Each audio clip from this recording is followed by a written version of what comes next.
Hello everyone, it is Joe here from OmniPoke, the channel that brings you guys everything Pokemon. If you're looking for PTCGO codes, including the stuff from Silver Tempest, make sure you check out the Potown store. You can get a 5% discount on your orders using that code OmniPoke. For today's video, we are going to be looking at Lugia VSTAR, the public enemy #1 of this format.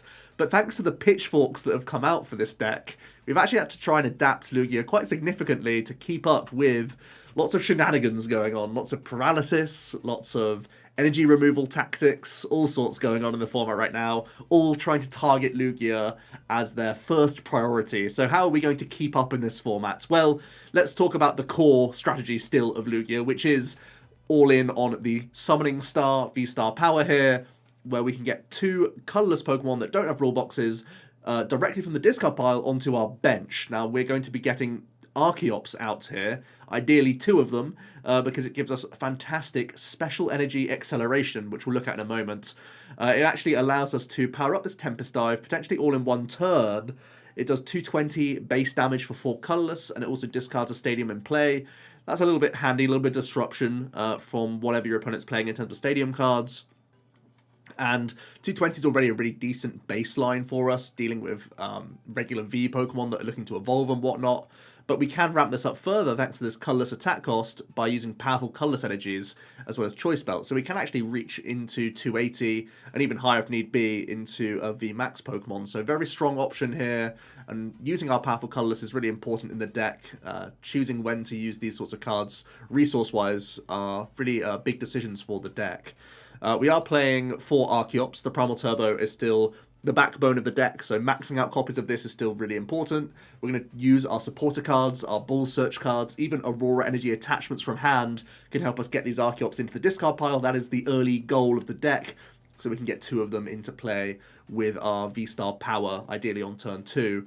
And once we get the Archeops out, we can search our deck for 2 special energy and attach them to one of our Pokemon. And again, ideally we have 2 of these in play, so we can ramp, 4 energy or out of the deck as well. Deck thinning is massive with this ability, and we can have all sorts of silly attackers going on here, because special energy are some of the strongest effects in the game, where we can have, Auroras, which can fulfill any attack cost, any color.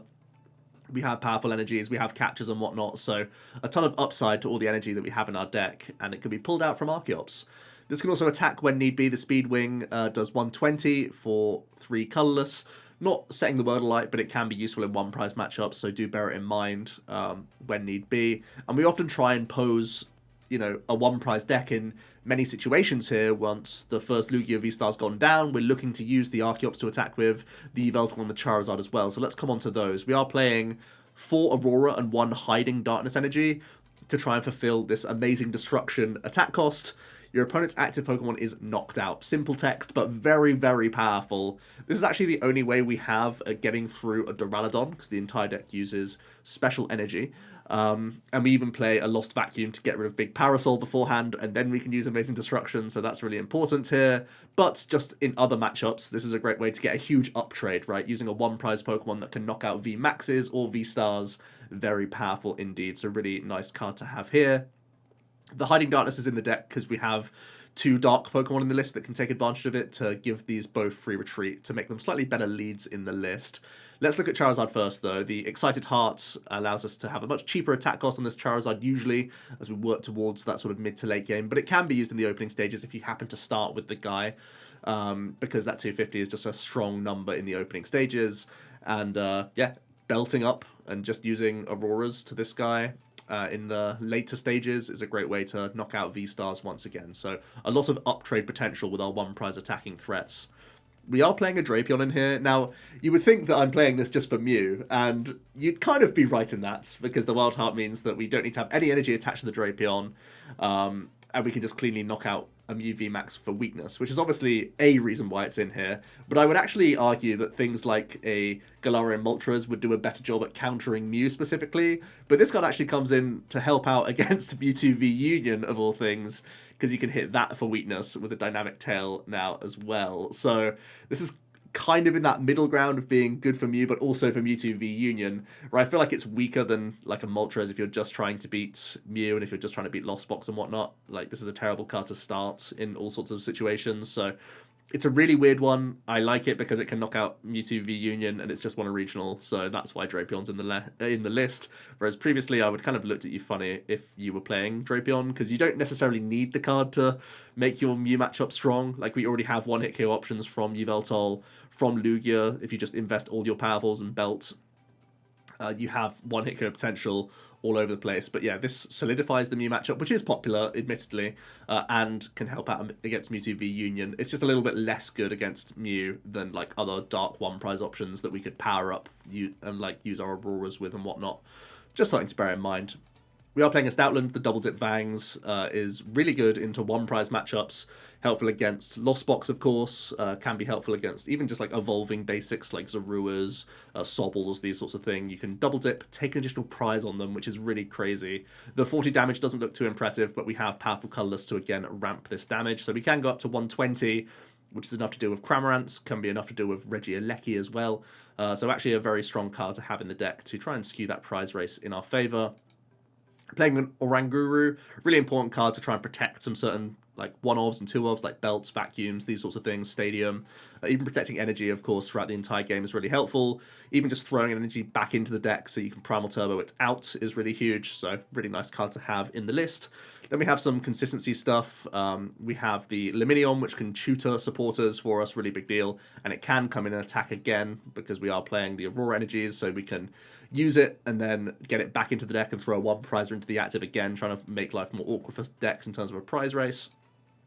And now we're adding in Eldegoss.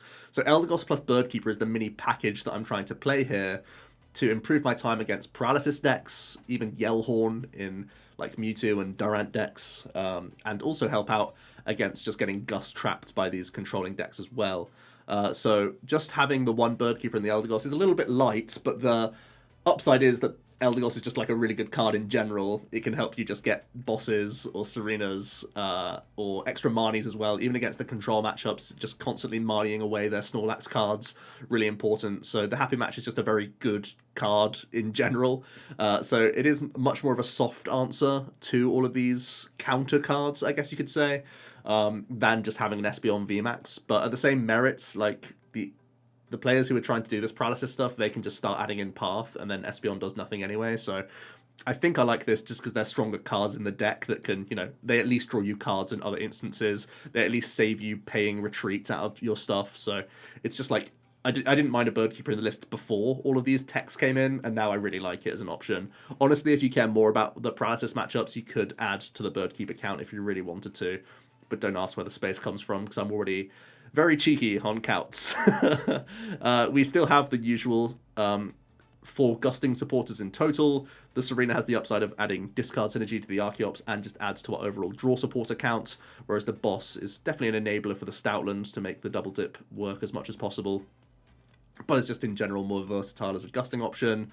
Marnie, great for disruption against Lost Box, great for the control matchups every now and then. And we are still playing the Research as the deep dig into the deck, as well as discard synergy for Archeops, which is huge. The belts, huge for Zard, huge for Lugia as well for scoring big knockouts. Can even offset like double turbo at times if we have to double turbo to our Drapion. Stuff like this is actually things I'm bearing in mind. And you'll notice I'm up to 3 double turbo energy. This is because I'm so frustrated with the Wheezing deck that's come out recently. So just having an extra energy that counts as 2 units of energy is really important. I feel like, so we're not just completely running out and losing straight away. Make them actually draw well, make them continually find their Flanneries and Fan of Waves and all that stuff, and hit heads on Crushing Hammers. Sounds really gross, but if they're playing supporters like Flannery, they're not drawing more cards. So ideally, we can attach and start hitting even without our Summoning Star ability, which is the whole reason the Quad Wheezing deck is working right now.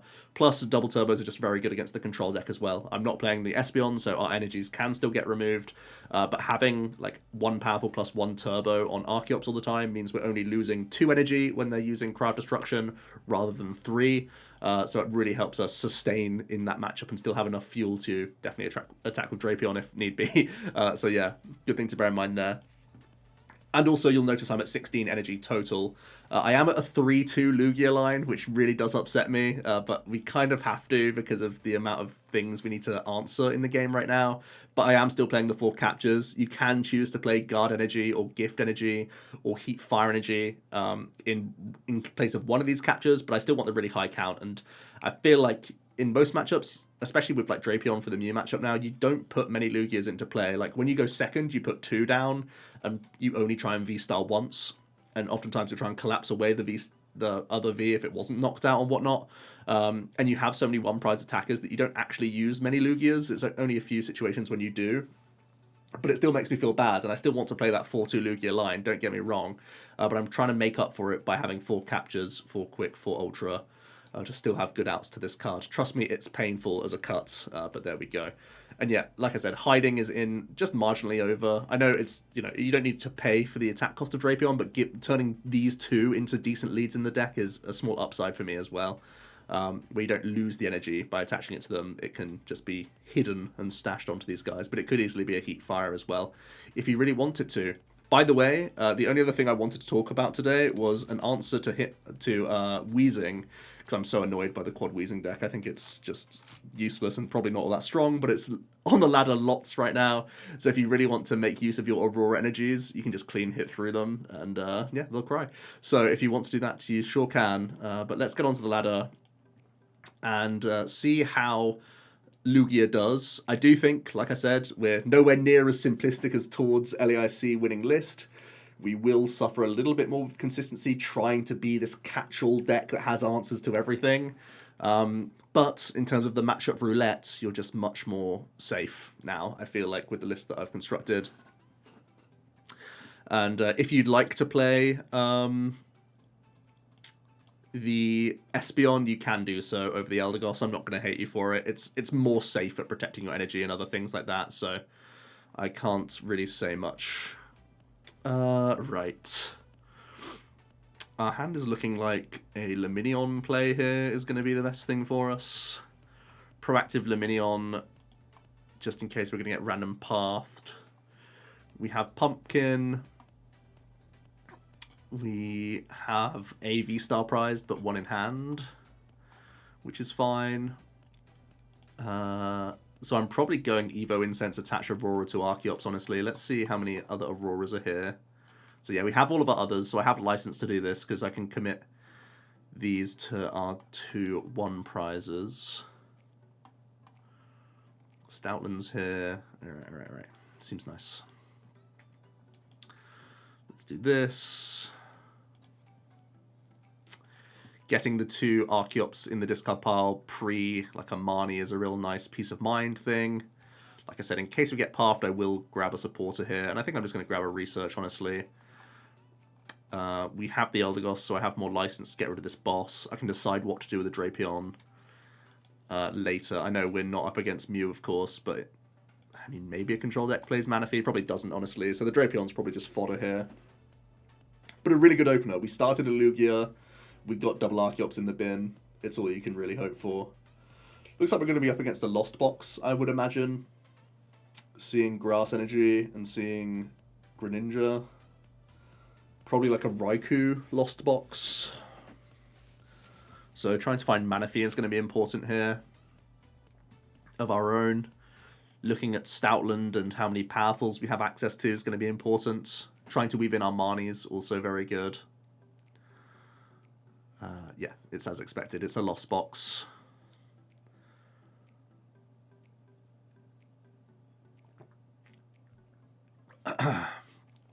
And seeing Grass Energy means, yeah, it's probably Amazing Rare Raikou, right? I would imagine.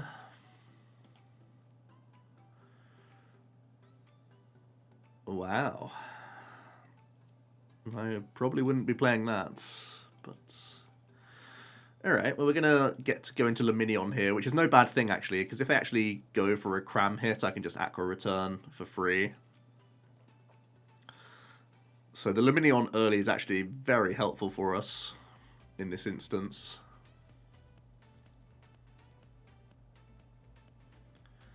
We completely nullify a cram hit, so they probably just pass, honestly, with as many comm phases as possible. Getting rid of a Mirage Gate is really good for us. Yeah, okay, they don't even have the means to attack anyway. Picking up a Marnie that I have to get rid of is so sad. We're going to summon and get rid of our energy from the deck first.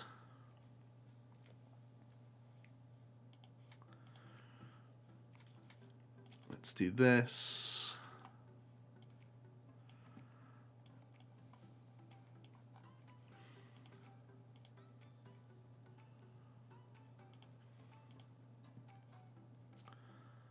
I'm allowed to do these. I'll do all four, I think, because it doesn't really change anything. Actually, I would rather not draw into Powerfuls, right? Because I need to save them for Stoutland. So let's put the Powerfuls on. Don't really enjoy this research, but I think it's still probably the best thing. I want to try and find a... is Marnie okay? I want to try and find an Oranguru to Aqua Return into. I also want to find Manaphy quite badly. Right, this isn't the worst. I think it's at least an easy discard here. I think because I've... because I can attach this double turbo here, I think I'm allowed to go into an Archeops.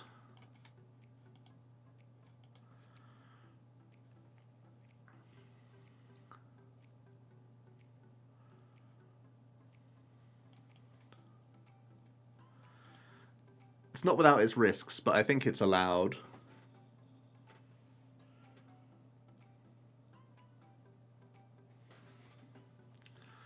So we at least moneyed away a Colress from them. We knew that much. See concealed cards.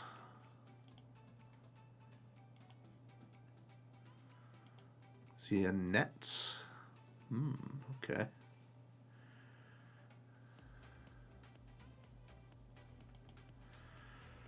And a rope. The way they're playing, I actually don't mind going Lugia now. Let's go Lugia. We get kind of punished by Belt Raikou. But yeah, they just have nothing. Alright, the early Marnie did the business. They didn't have the best start, right? They led with Manaphy rather than Comfey. I mean, I guess they went Colressing and Greninja digging and whatnot, but... yeah, they are vulnerable. They are very vulnerable to Marnie early. The Lumineon meant that they didn't even want to try and cram hit.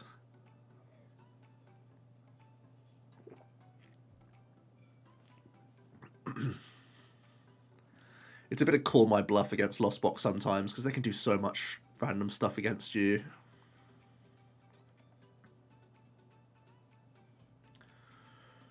We have another pretty strong hand. I'm probably Serena discarding to Archeops early. And looks like we're up against a Palkia deck or a water box or whatever you would call it these days. So we'll see how it goes. The opponent's gone double sob pass. Alright, alright. Let's see what's going on here. We have our Stoutland, which is big. We have our Bird Keeper and our Eldegoss.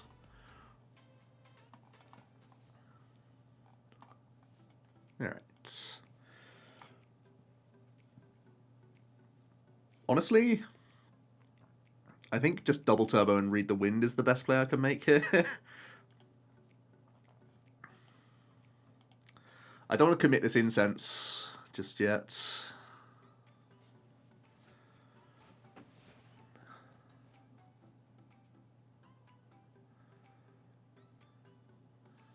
Also, if I can just stay as a Lugia V, it completely ruins their first Articuno play, right? Because I just evolve out afterwards. So another reason to like 3 double turbo energies, actually. We are going to see an Irida now. They're going to start getting set up. Probably with some Drizziles.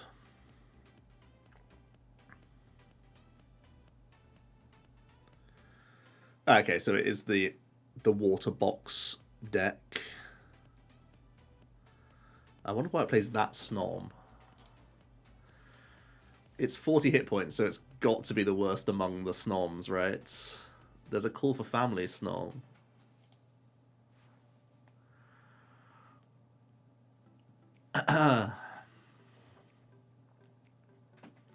Whatever, we won't judge too much. We will see some shade.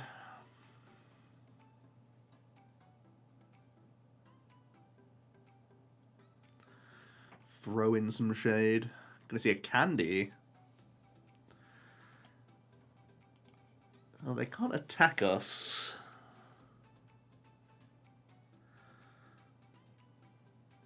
So I'm not too sure about this.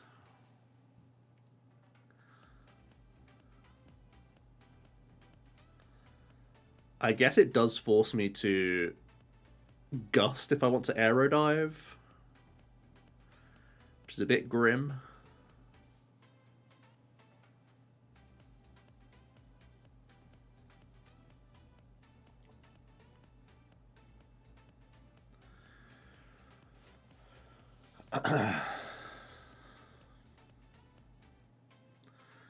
See just more search coming in here.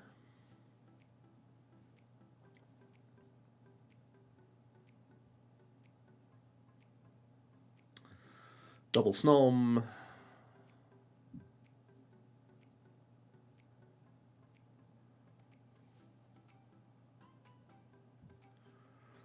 As expected, there's an Articuno.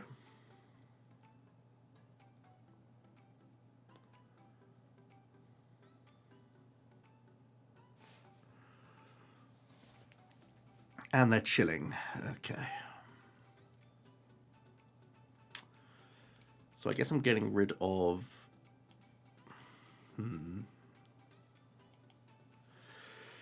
Get rid of Belt and just attach and Lumineon for boss and just boss KO like Drizzile. I guess that's the best play I make. Hold the Incense to turn into a V-Star if they paralyze me. Bench probably this other Lugia.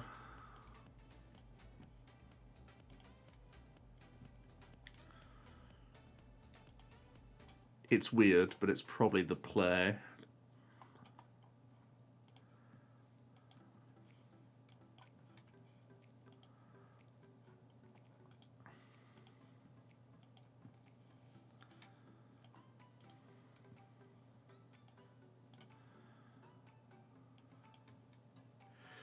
Am I benching Manaphy against them?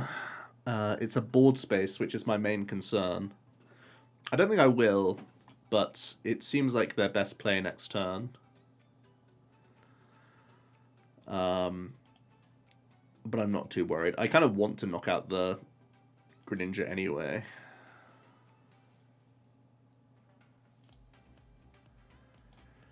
I want him to do it. It's funny that this looks like such a panic play, but it's actually so good into their board right now. Alright, they're going to lead a Snom. I guess the upside of this Snom is it has a 1 retreat cost. But I'm pretty sure, don't we have a 50 hit point one that also has 1 retreat? Whatever.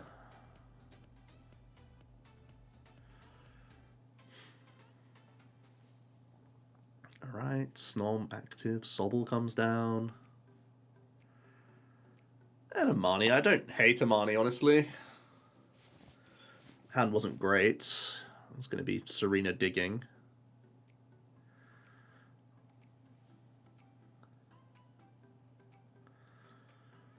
Is he a scoop up net? Sure.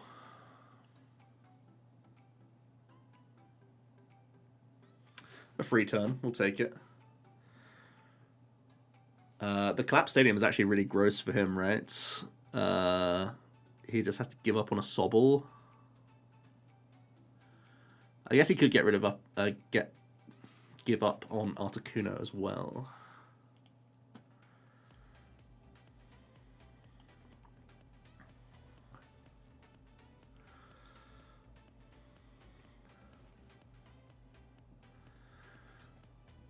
This is really gross for him, though.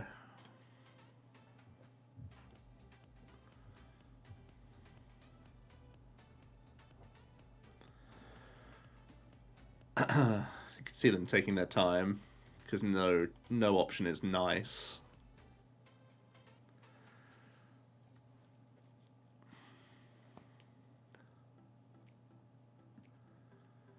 Yeah, they lost a Sobble in the process. We'll obviously take no guy, and we'll just... do I want the stadium opened for me? I actually do, right? Yeah, I do. I forgot even this guy can get rid of stadiums. It's actually a really good prize card for me. Opens up Ultra Ball for the nuts. Right, actually lead out with an Articuno now.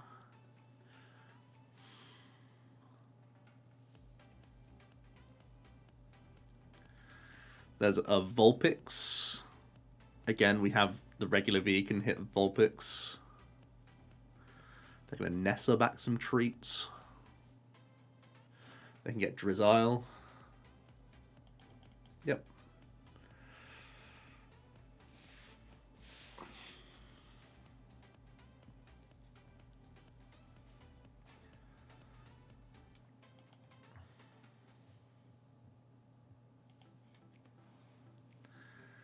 See Evo Incense? Sure. It's Frostmoth time.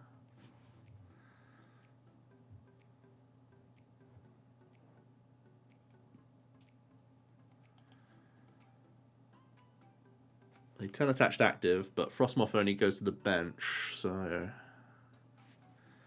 I wonder what they're scheming.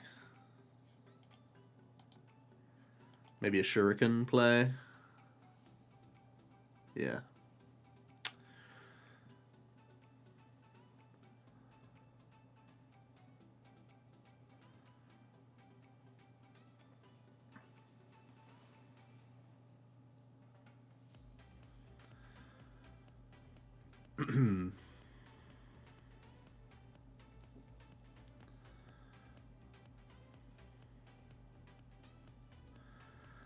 They're going to jelly up so I can't aero dive. Very funny.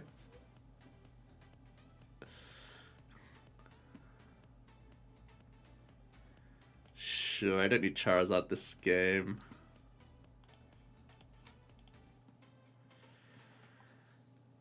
I really don't mind just going Eldegoss boss. Knock out the Drizzile.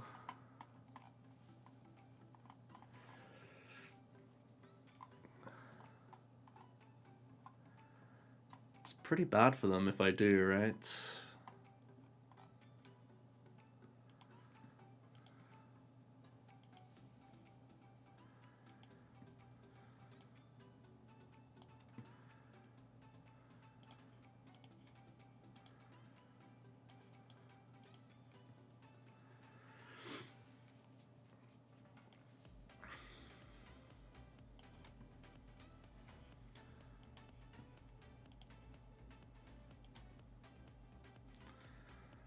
Let's see where they go now.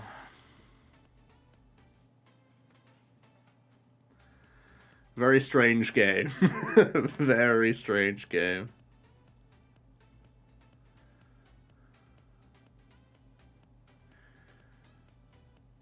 By playing quite weirdly, we've made their deck look pretty average. And that's kind of the issue with the surprise out of the hat decks that people come up with. They expect the Lugia player to play, this is what they do turn 1, this is what they do turn 2. Now I can do things. But if I just play differently,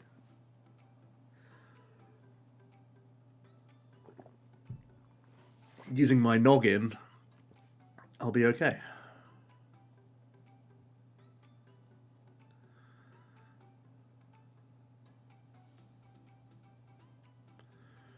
Yeah, they're just done. Okay. Let's get... Yeah, we've got time for a game. One more.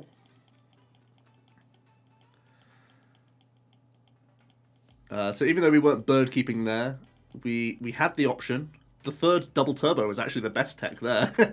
Let us just attack with a V without Archeops. And that was what I was saying, that we do that against Weezing, but I guess it's true that you do it against Paralysis as well. It's way worse against Lost Box, obviously, but it works against a Jelly water deck. The Palkia kind of pressures and stops that from being the case, so I guess it only works against the Frostmoth build. Let's see if we can't take on another supposed counter deck.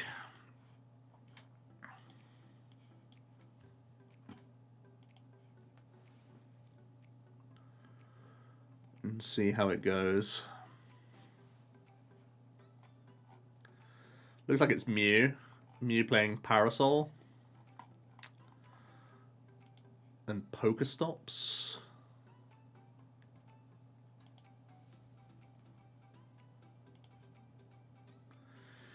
Yeah, alright, we get a really nice top deck as well here.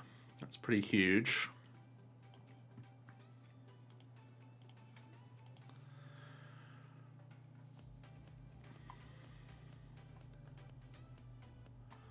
Let's see what's up. Honestly, I'd probably just get rid of Serena as well here.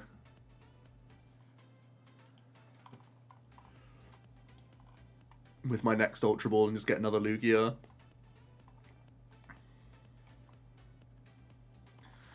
Is our Drapion in here? No, prize Drapion, which kind of sucks.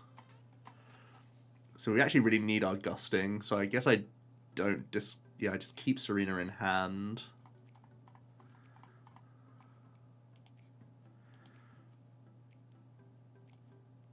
Or I could get rid of the double turbo, I guess. I guess that's allowed, isn't it?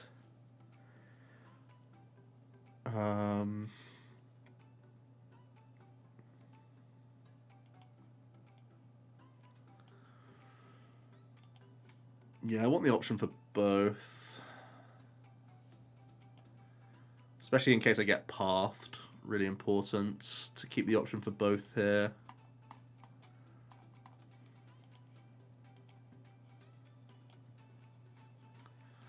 Pretty good start though. Double Archeops in the bin, double Lugia down. Pretty robust against a Mew.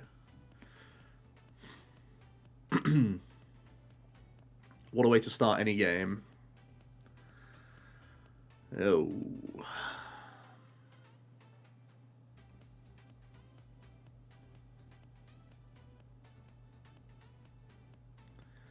Has it all gone wrong? Oh no.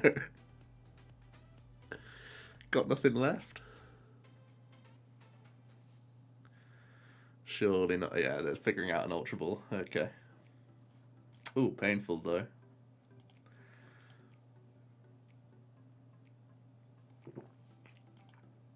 Alright.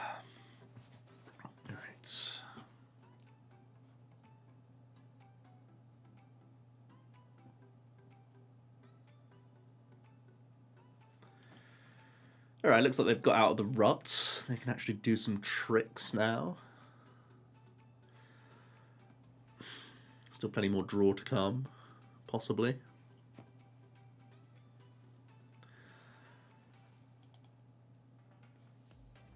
Cross switches means it's not Meloetta, right? It means it's DTE, possibly with some path. So they may be figuring out now if their hand's probably not good enough to just force Seal Stone for a path. Maybe it is the best defensive play they can make, but sounds risky as hell. They probably need to get another Mew down, right? They have to give me credit for having a decent hand with getting 2 Lugia in the discard.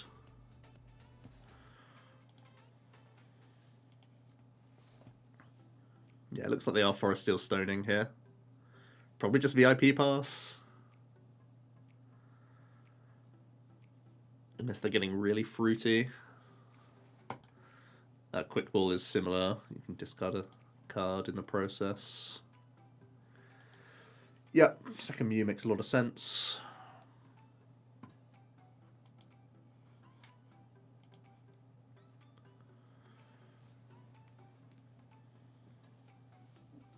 They still have a Genesect draw to go as well.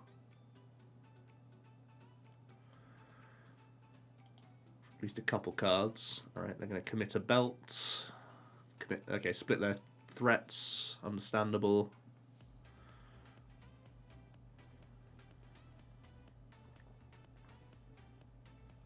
And are we ending on a path cheese? Let's see.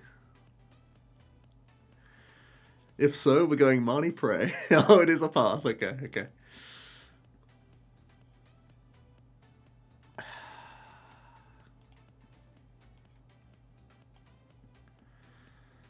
Well, Marnie Prey it is. Not quite.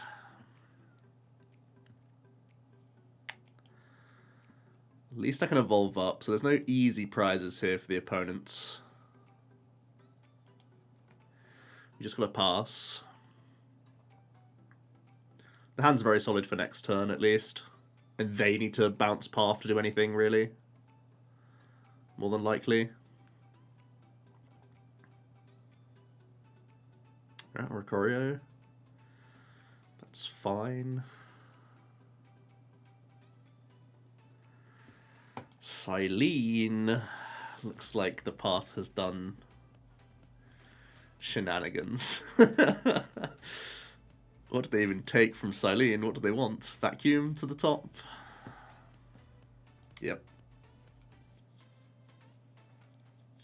Alright. It's an annoying dark energy, but I can't do anything about it, can I? Hopefully we hit Quick Ball now. Oh, we just hit the raw pump. Alright.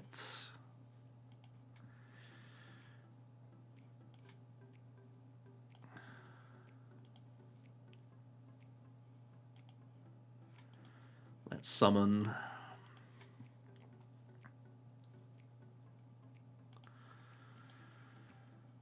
So I've already lost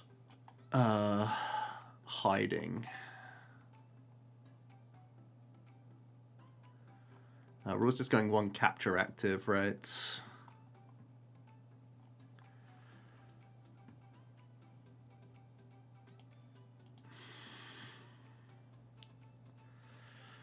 I don't mind putting some energy on Yveltal, honestly.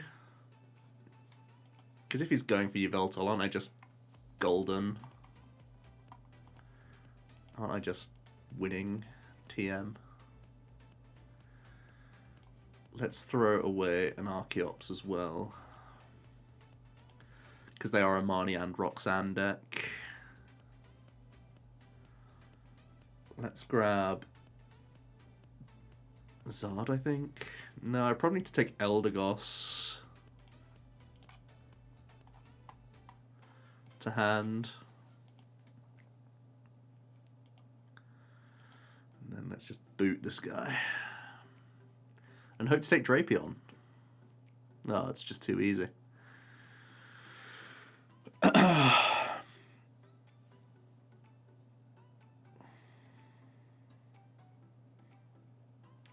We know they play Parasol though, right? So I need to knock out with Yveltal whilst benching Drapion. It's worse into Roxanne Path, but I think it's what we gotta do, right?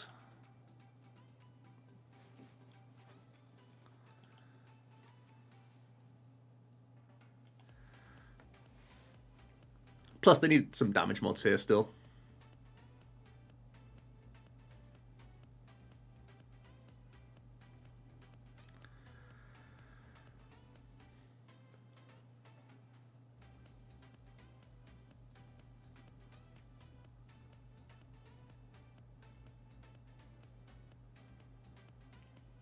Let's see what they're up to. If they can fashion a way to KO this active, especially whilst throwing some disruption in the mix, would be important for them.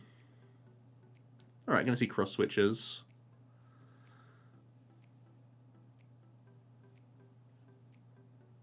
That's so fine for me. That's brilliant for me. Looks like they're making these actions just to free up the hand. They were clogged. Cloggers.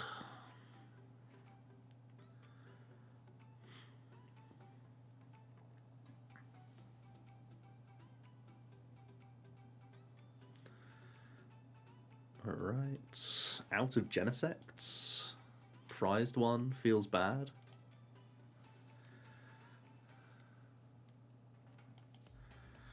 Some Serena draw coming in.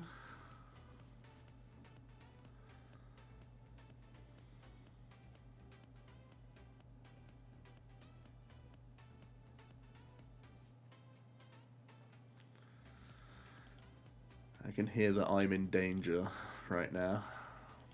Alright, they have V max at least.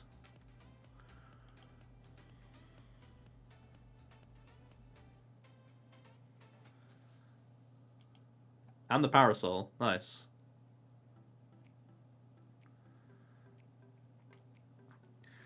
I feel bad that I'm teched now. Oh, Joe, you're so boring. You're teched. You're teched for me. Ah, come on. Give you a break. I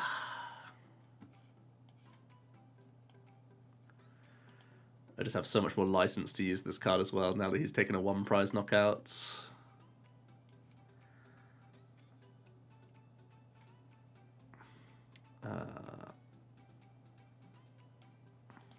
I guess I do just use everything. Thin the deck. I don't see why not, right?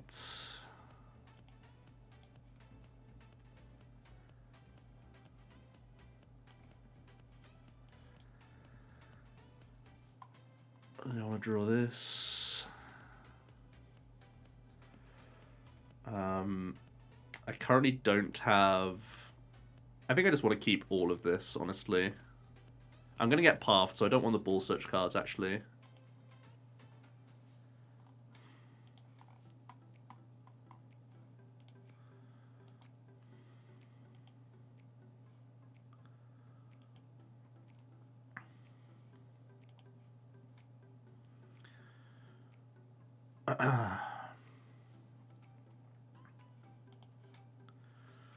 They can still make a comeback here. They just have to do a lot. Without cross switches, it's probably too hard.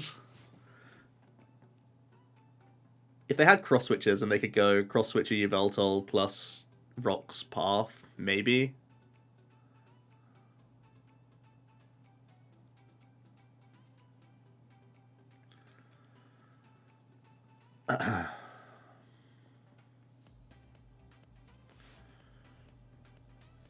Without that, though, I think they're in trouble.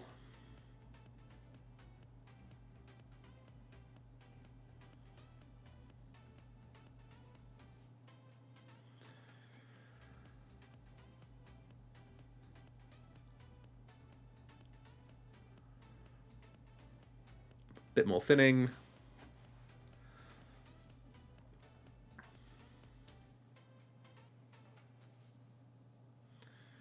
Alright, so they only play one Parasol, confirmed, because they've attached to this guy. This is going to be the Path.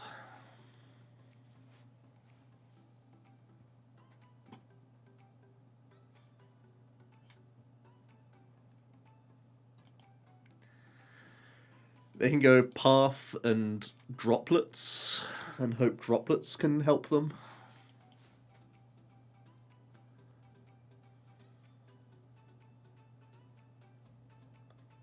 Okay.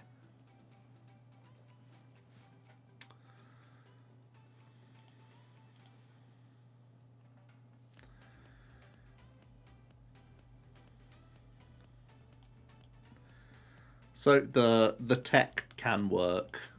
It was fortunate we got it from prizes when we did. Plus, it's not a done deal. Like, the timing of Drapion's still weird, because I only play Pumpkin and 2 Stadium Bounces, so if you leave Drapion till too late, they can Roxanne you out of the option as well.